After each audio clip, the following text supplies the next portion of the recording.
Okay, welcome everybody. So today's talk is going to be about social engineering and to get you to think a little bit more like a hacker.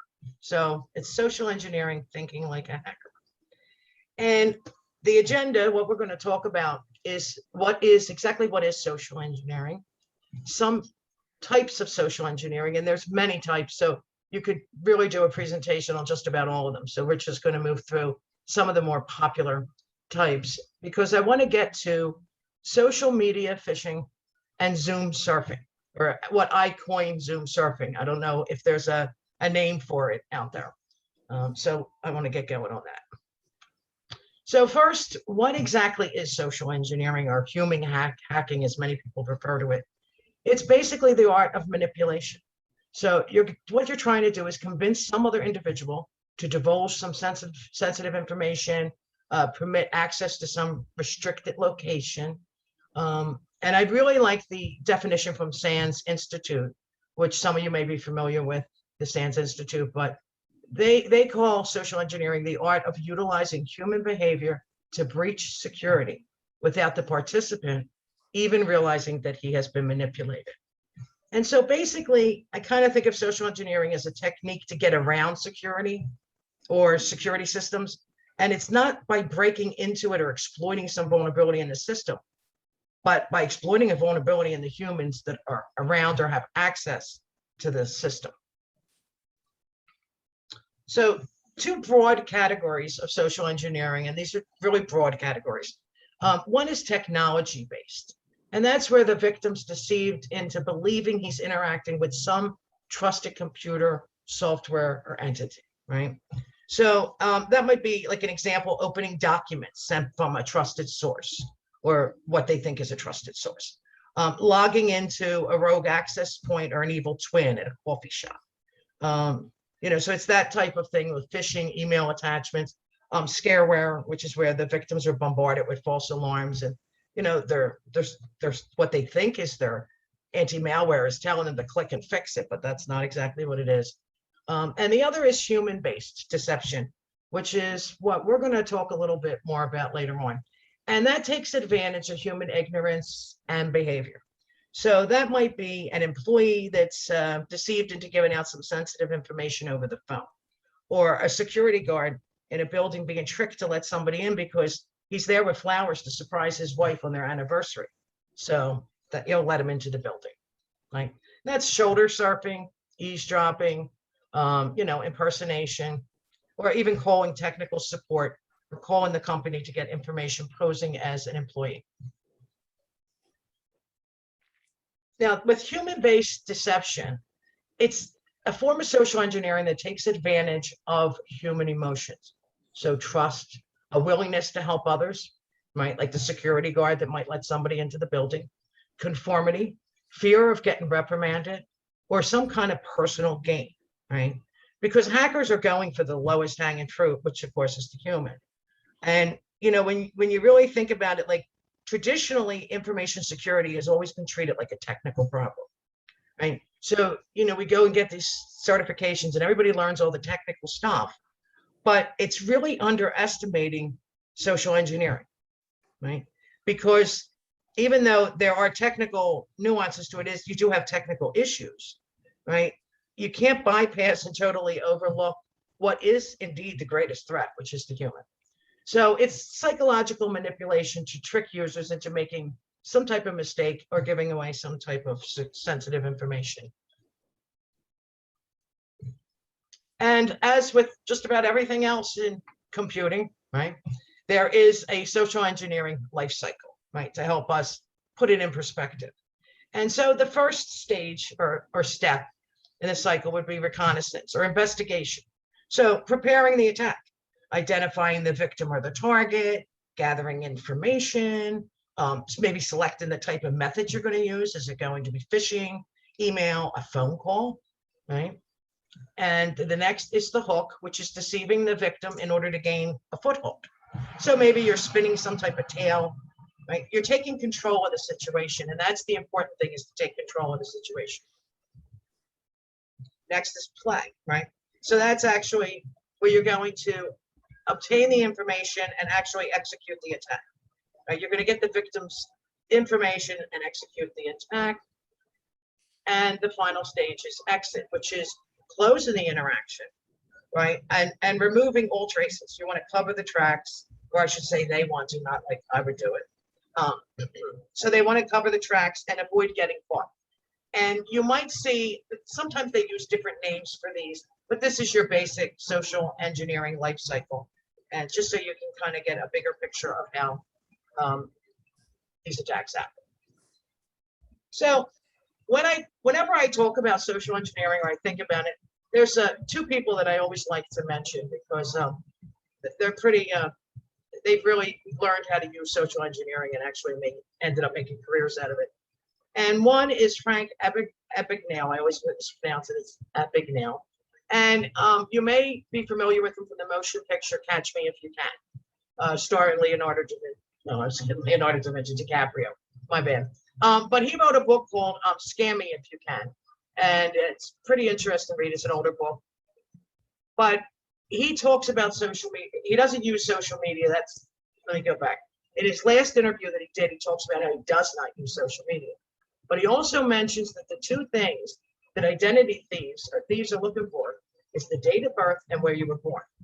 Right? And before this gentleman, before Abagnale was 21 years old, before he was 21, he impersonated a doctor, a pilot, a U.S. Bureau of Prisons agent, a sociology professor, and even a practicing attorney.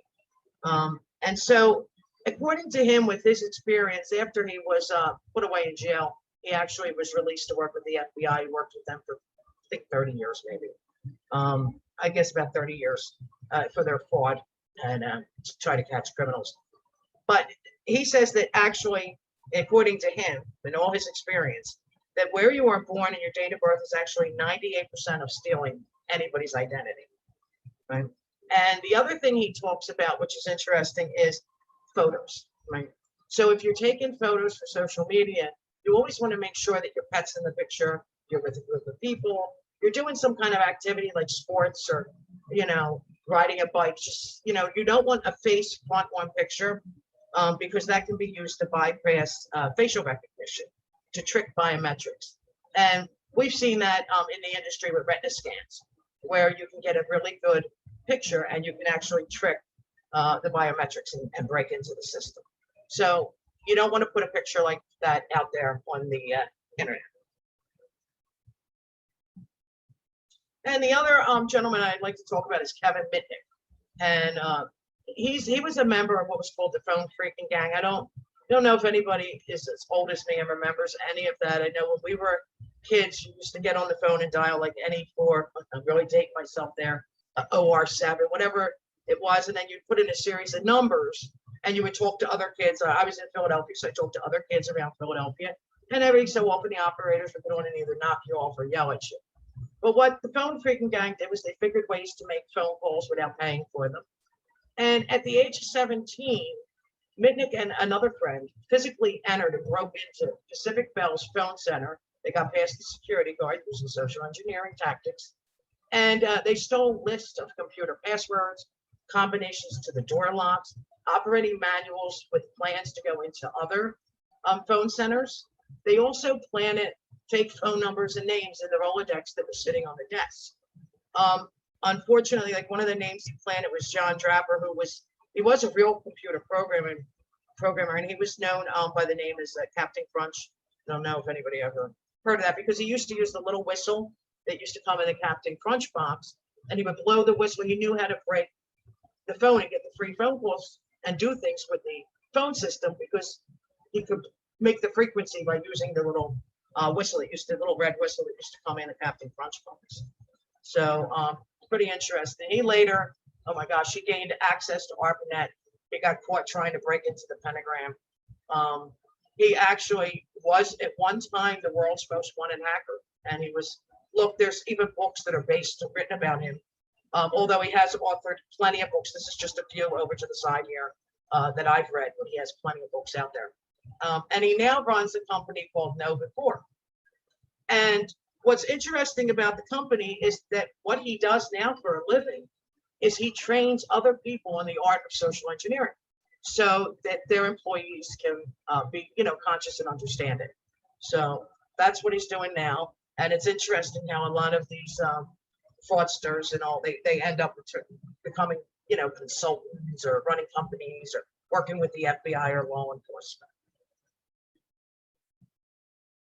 So the top 5 social engineering attacks are phishing, which is usually paired with some kind of malware. And a lot of times it'll use fear and urgency. So for instance, you might get an email saying, oh, somebody signed into your Amazon account. Or did you, an email that looks like it's official from Amazon. Did you change your Amazon email? Sign in credentials. If you didn't, you better get in and change your password. Just something that's like this sense of urgency, like, oh, somebody must be hacking into my account. I better click this link and go change that. And then pretexting, which is just fabricating a scenario to steal information. So, the hacker or the fraudster will create some scenario in order to gather or steal some information, some story that's made up. Might even be something like impersonating an employee from your internet provider, right? Of course, you would want to ask questions, verify it, but a lot of people don't do that. Just always remember the badge is not enough because that can be forged. A lot of people wear their badges on lanyards around their neck or hanging off of the sides of their pants or on their, their handbags.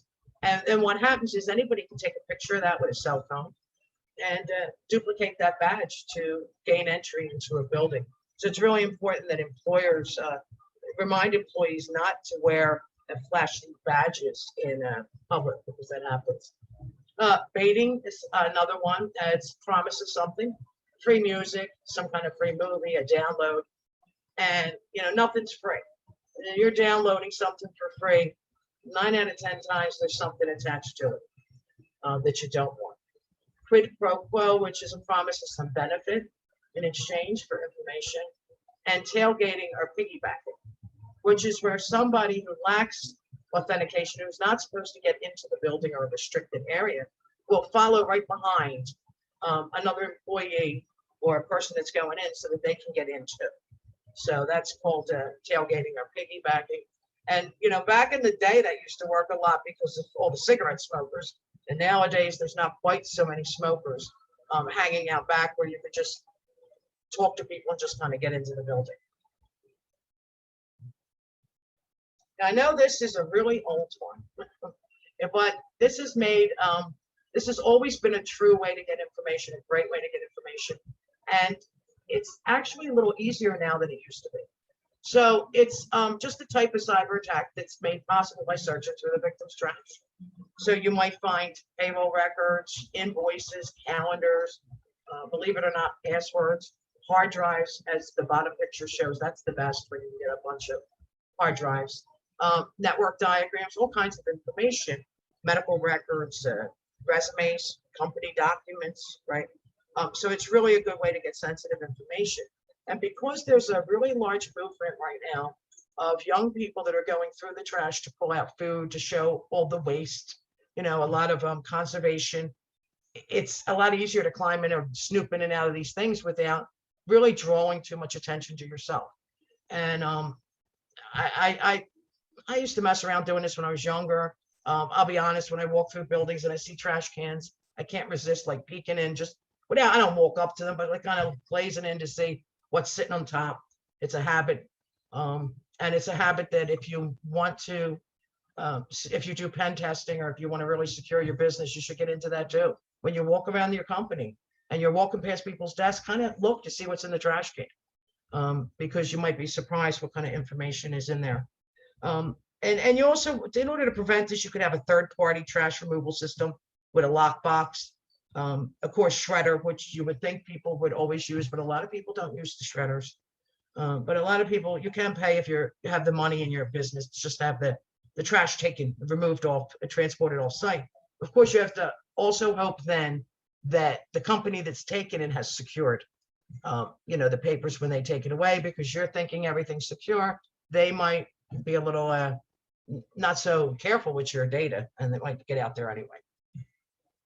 And one time, I actually did some research years ago where we purchased a lot of used computers. Some were actually trash picked from a school district outside of a school building. And some of them were purchased at an auction. And it was amazing. The school district ones, we were able to retrieve payroll, social security numbers. The data that we got off of those computers was amazing. And this was just thrown out at the wayside, tossed down. And so the weakest link may not always be the human per se, but how the human uses the technology. And that's how I kind of that's how I look at it now. Because I look at things like social networking sites, you got images, Google Maps, search engines, email addresses. It's not quite, we always joke, about back in the day, in order to hack something, you had to have some skills with a Z, right? You had to really you had to know some code, you had to do something. Nowadays, you just download a tool with a GUI, you watch a YouTube video, bang, you're in. And the same with this. I mean, social engineering is a lot easier now. It's not as much phone calling and things like that. Not that it doesn't happen, but you can pretty much find everything you want right on the internet, right? Gamer tags, IP addresses, all kinds of things. And I wanted to talk about the gamer tag briefly because I've done some research with this with a group of researchers. And we actually started we were doing Xbox forensics. That's how it started. And we wanted to see, well, what happens if all you have is a name of a player in a room? What can you do? And it's amazing what you could do, because with just a player's name and their avatar, which could help you identify them later in a group of people. If you have, for instance, a female avatar with blonde hair, and then you have a group of people in a picture on a social media site, you don't know which one's them. If you got like 3 men and a girl with dark hair and a blonde, you get a little closer. But there's places online that you can go to where you can actually, it's like xboxgametag.com. And they even have like searchable directories, and you can find out game history list. This is what we found out from a name tag of this one individual: scores, his last login dates, his real name, the college he went to, sports teams he was on, the clubs he belonged to, his eBay activities, what he has sold and purchased, the sports stuff he sold and purchased on eBay, his wife's name, his child's name and age. Actually, I don't have it up there, but his in-laws, photographs, his address, and then with that, went to Google Maps and got a photo of his house. That's a lot of information to find from just a gamer tag. So that's just like, I like to use it because it's an example of how much stuff is really out there. And especially if you have minors that are playing video games, it's just something to keep in mind. And then I know they just got rid of this tool, Cain and Abel. It was one of my favorite tools, but you could actually go onto the gaming console and it would show all the IP addresses of everybody in the room. And you could just kick them out. Boom, they're gone. They come back, kick them out. This is another social engineering. After 3 or 4 times, they're going to say, I don't know why I keep getting kicked out of the room. And that's where somebody that wants to hack can say, oh, I work in IT. Maybe I can help you fix this problem. And of course, you'll fix it for them because you're the one that's kicking them out, and you can gather a lot of information that way. So some social media phishing from the employee, what you would want to look for, and from yourself, if you're just watching this just to learn something about it. Some of the information you have is the profile, photographs, your friends list, location, birthdays, funerals, anniversaries, posts, and not just for you, but for everybody that posts on your page. Depending, I'm thinking Facebook, but of course, there's multiple social media sites. But for the company, because a lot of companies are using social media, this is how they're reaching people. You have to think in mind too, like of your profile and photographs, especially photographs. Are you posting pictures inside the company, right? Where people can actually see where things are, or maybe enlarge things and actually peer on something like a desk or a bulletin board, like what's in the background. Coworkers.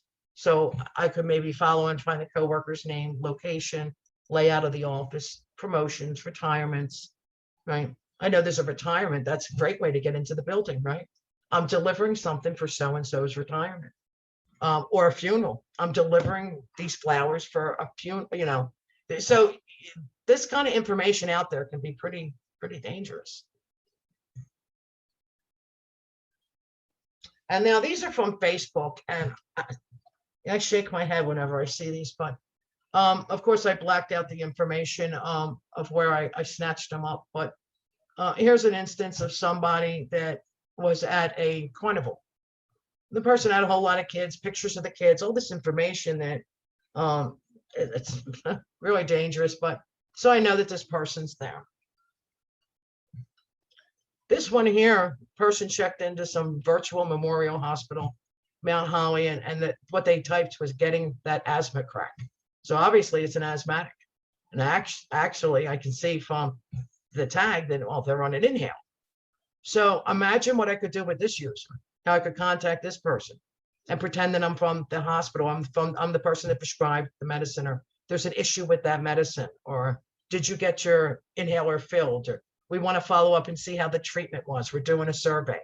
So putting that out there, it's just easy then to gather some information. And then here's another one.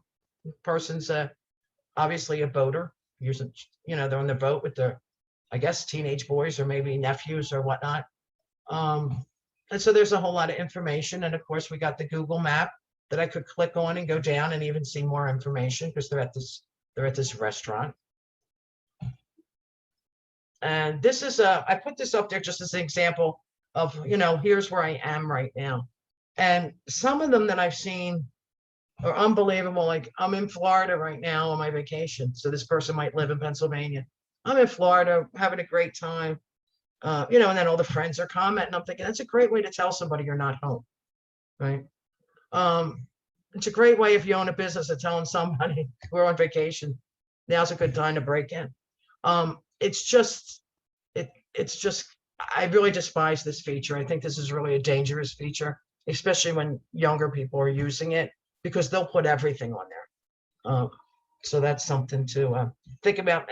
You might not be doing it with your business, but your employees might be doing it. So that's something to really think about.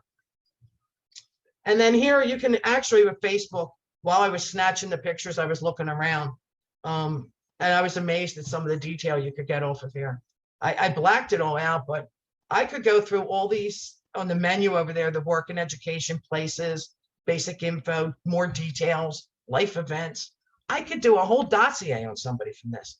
Now imagine if this is a company and I've got three or four of the employees that use this, what somebody could put together. It's really kind of frightening. And this one was just another screenshot I took because it had the email address in there.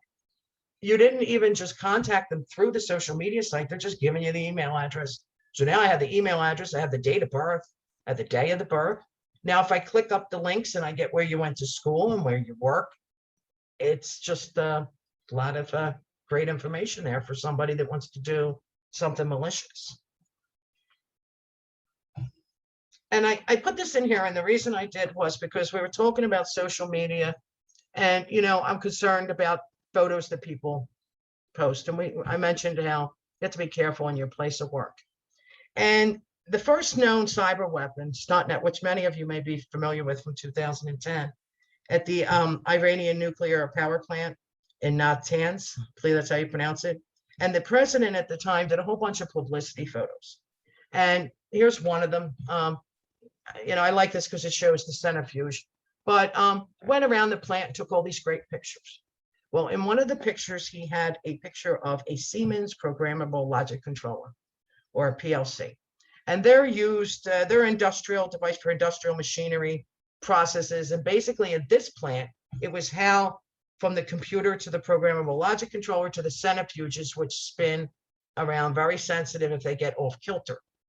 And what happened was the .NET, even though it started originally as a worm on a USB drive, which there's another social engineering, how did that get into the plant and get into the computer? That's one way. But another way was the weapon was created because they were able to look at this programmable logic controller, find a backdoor into the programmable logic controller, and then write code for it. So although this attack, which is really the first cyber weapon, used multiple zero-day attacks, it was very sophisticated, very stealthy. Of course, eventually it was given in, but it's social engineering is how they did it. There was a picture of the device. So it's like, oh, that's what he's got, that's what they're using. Let's find some flaw in that device, right?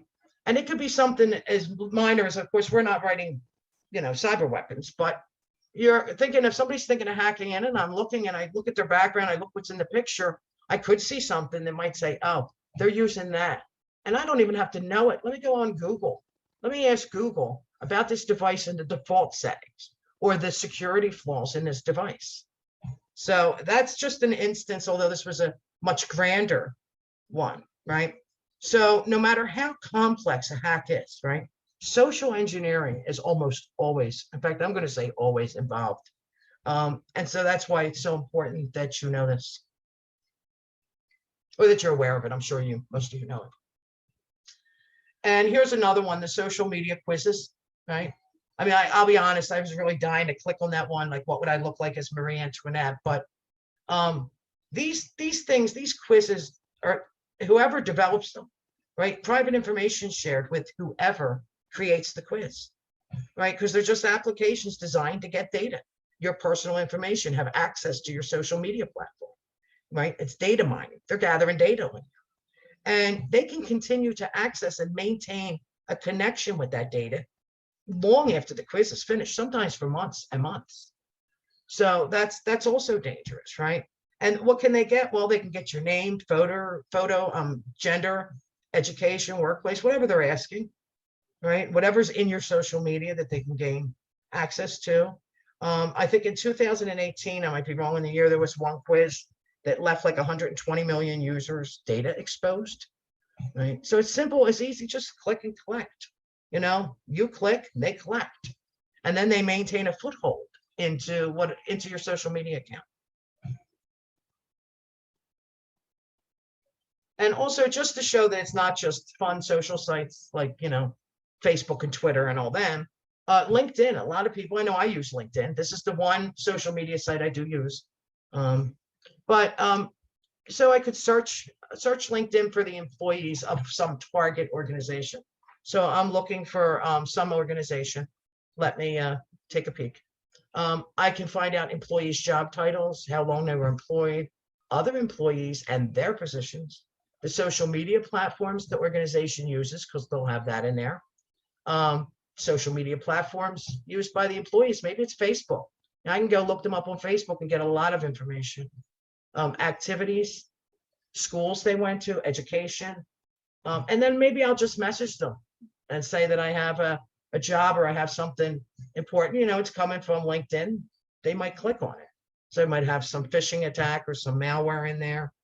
And, professional sites also use social media. So it's important to remember that too.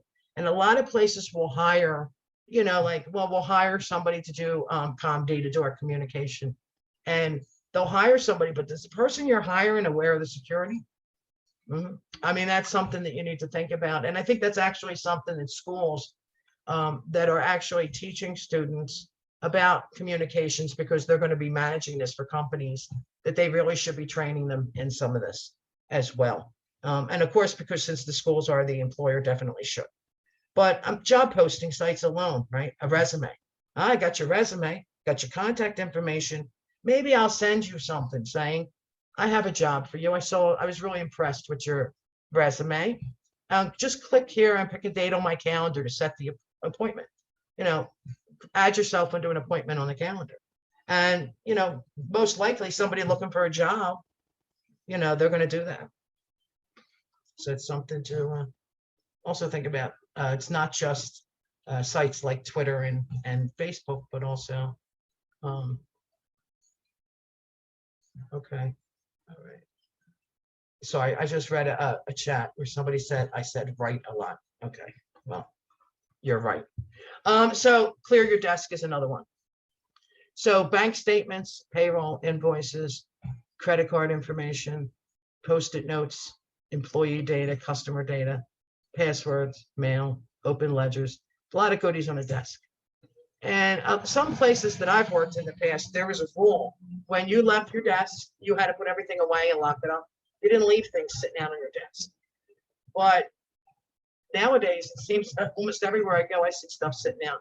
I've seen it in medical offices and all different places. In fact, one medical office I was in, the computer was still up with the data from the last patient that was in the room. So they left the room and I'm looking at the data from the last patient. And I'm thinking, well, do I log them off or do I just leave it on? Or do I say something or do I not say anything? I've seen that. I've seen it in hospital settings. I've seen it in doctors' offices. I've seen papers on people's desks where if I just kind of glaze or tap the folder a little bit, I can get all kinds of information. So that's something else that you want to be very mindful of, is even though that's not quite it. So now I want to kind of get into the Zoom hacking and some of the, I'm actually going to be looking at Zoom surfing, but we can't really talk about Zoom vulnerabilities or problems without at least mentioning the Zoom bombing, which became very popular during the pandemic, right? More and more people were working from home. Schools were all at home. Everybody was home. Nobody could go out. Businesses closed down. Everybody did remote work. And so, I mean, this video teleconferencing tool, Zoom, became the most popular. And what happened was you could actually search like Twitter for, I don't know, zoom.us. And you would find meetings all over the place that anybody could attend. Remembering that some businesses, when they have a Zoom meeting, it's to sell a product or sell a service. So it might not be password, protected because they're actually trying to get business, right? And a lot of people didn't know that they should maybe put a password on it. And the other one is there was actually a tool out there. I don't know if it's still available. It was Z War Dial, and it would actually find all meetings with no password, and it would find like 100 of these meetings per minute. So there's a lot of meetings you could get. You can also spoof meeting domain names. So some of the things you want to do is make sure that only the host share settings, use passcode on all your meetings, disable things like link sharing. So taking some of the precautions with Zoom. Here's just an example. I found this on the internet. This is not anything I took a picture of somebody that had somebody Zoom bomb them and scribbled all over the meeting. But most of these were pretty nasty. They were very racist with Nazi flags and a lot of sexual stuff. And imagine a class full of minors and then all this X-rated stuff comes up on the screen, or a company. So yeah, it was really popular there for a while. I think it started originally probably like joking around. I saw some with like giraffes, fake giraffes walking around in the background. And this looks like it's more mischief than anything else, but something that was very popular. So now let's talk a little bit about Zoom surfing. We'll start by talking about shoulder surfing. And shoulder surfing is when one person observes another person's computer, could be an ATM machine, could be a mobile device, by simply looking over the victim's shoulder. And so the objective is to view and steal sensitive information like username, password combinations, credit card numbers, PIN numbers if it's an ATM or something, sensitive personal information, or maybe just take pictures of it. Nowadays, it's not just looking. Now you don't even have to get that close to somebody, especially with some of these new phones, like some of the iPhones, great cameras and camera abilities, great Zoom abilities. You just kind of stand back and take some pictures, right? Social engineering, snap, snap, snap. Get some information, maybe password combinations or something that can be used to access the account, the victim's account later. Or sensitive information, security questions, information that you can maybe see on the computer, desktop information, file names, things like that. So that's basically social shoulder surfing. Sorry. Now here's an example of what I'm referring to when I'm talking about Zoom surfing. So instead of shoulder surfing, we don't have to look over somebody's shoulder anymore. We don't have to do that because they're putting it up in front of us. We don't have to look over the shoulder to see the desktop. Now they're actually bringing it up in front of us at a meeting. And if I snuck my way into that meeting, I shouldn't even be there. I'm really getting a lot of information. But when I look at this, I can already figure out their email client. I can figure out what they use for their payroll. Oh, Sonic Wall. Right? That's how they're remoting into the connecting into their company. And I could go on and on. I kind of can figure out where the person works for the company. Obviously, I kind of know who this was, but and from the presentation, you can really look at the toolbar, the bookmark toolbar, and figure out the person's like, oh, they're a director, and kind of guess where they work by looking at the individual, this individual's like title, position, what they're presenting. If I look at all these different things that are open. So that's what I'm referring to. So this is, instead of shoulder surfing, we can now Zoom surf. And I've been doing this for a while, and it amazes me how much information you can actually get. Here's another one. This one was really good. This person was looking for their presentation. And so that's, I had to black everything out because it's all personal files. You can see from all the boxes on here that it was a lot of personal information was up on the screen. You know, like Microsoft Office, I see they use Microsoft Teams. They're obviously using OneDrive. You can get the company, users, mail client. And then, like, not only also to forget the taskbar. So you want to remember that too on the taskbar. What can I say? It's not too interesting, but I can see, you know, Edge, Chrome, Opera. I can tell it's a Dell PC. That could be helpful in some kind of a hack. So these are just instances of what I'm talking about. And when you go to Zoom sessions, because people are still using Zoom a lot, kind of take notice of what you can see. Just look at them and try to think, what can you see? Think like a hacker, because that's what they're doing, right? A hacker doesn't walk around all day, you know, walking around saying, oh, you know, let me pull out this scanner, let me pull out my wire circle. This is how it starts, right? Reconnaissance. They're kind of taking a look to see what kind of information can they find. So this is what I think you should just try to do it. I think it'll be fun. I always tell my students, like when we talk about social engineering, that when you leave the class, I want you to spend the day. I want you to spend the day going around, whether it's on the bus, the train, you know, at the grill, wherever it is you're going, the cafeteria, you know, to a ball game, whatever. And I want you to start looking for things that you can see that you might not have noticed before. When you're sitting behind somebody on the bleachers, they pulling out their phone, can you kind of see what they're doing, right?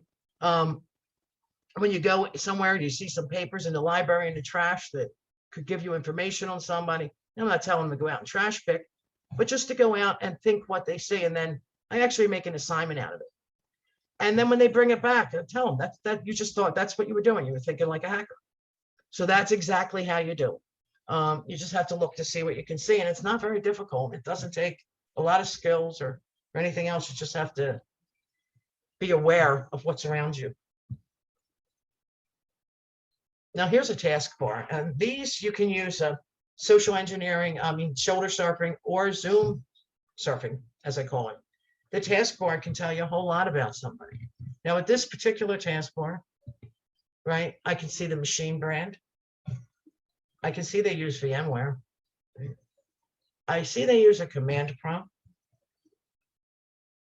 They're using the Onion router, VirtualBox. I also see browsers like Brave, Firefox, right? Wireshark, and Dev++. They must do some programming maybe. So you can find a lot of interesting things from just the taskbar alone. And in this way, I can maybe make up, I probably would not want to start messing with this person. They might know a little something, not too much. But you can actually, and this shell over there, I think is classic shell to change the system, which that's not supported anymore, actually. If you see that on somebody's stuff, there's a way into a system with that unsupported piece of software because there's no updates or no management on it. So the taskbar alone is a really valuable way to get information. This is the kind of stuff that a hacker might look at to gain access, to see what kind of programs are running. Typically, you might see the antivirus down there, you know, and other stuff that's important for business.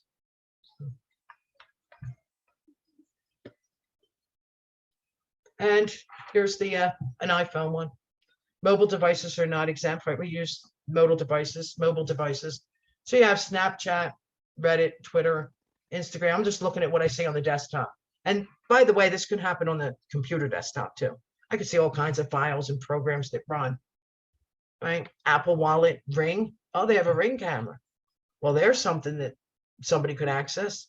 So if Ring is on a company's desktop or on an employee's desktop, then if they're running a Ring camera, especially if I get the address and the location, then maybe I could come around and hack into the Ring camera and maybe record something or communicate or see something. And then the Philips Hue light bulb. There's something people might not think a whole lot about, but that actually can be hacked. And there's my example right here, right? So it can actually be hacked. And there was originally found there was a vulnerability in this that, so I don't know how they figured this out, but somebody figured that drones could fly over and hack an entire room full of these smart bulbs, these Hue smart bulbs. Now, I don't know how they figured that one out, but that vulnerability was not patched. I don't know if it's patched now. I think it is now, but it does enable homes and businesses to have their networks hacked. And so we see it communicates over the network. By the way, this is just a quick screenshot of Wireshark, but I'm nothing big, just to show you, right? These are all packets of information going across the network. And I just want you to see that it is on the network. It can be hacked. You can get information from that as well.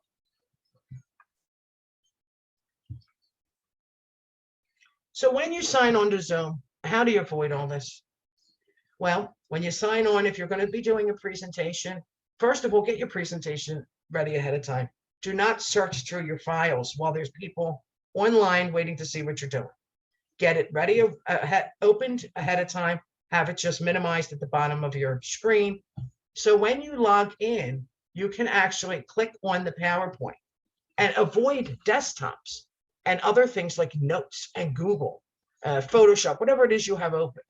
All this other stuff is going to get ignored because you're clicking right on here. And that's exactly what you want to share. So the only thing this user would be sharing is the PowerPoint off to the side that you're seeing, not all the desktop 1, desktop 2, and all the other information. And the other thing you should do is, and I didn't want to put a big black box over this person's head, so I went with a smiley face, but use a virtual background. I'm guilty of it. I don't have one up today, but you could use a virtual background in a business setting to avoid, people seeing the background, seeing what's there, maybe seeing there might be multiple offices, multiple desks. You don't really want them getting the layout of your, especially like your server room or anything with equipment. So, or your desk. So, and if you're an individual, this is important because you really don't want somebody seeing where the windows are. And it's just, you got to keep some of that stuff private. It's for your, for safety's sake. So just, you can pick any, you can go online and download tons of these. I have one that's like Darth Vader's chair. There's all kinds of cool things.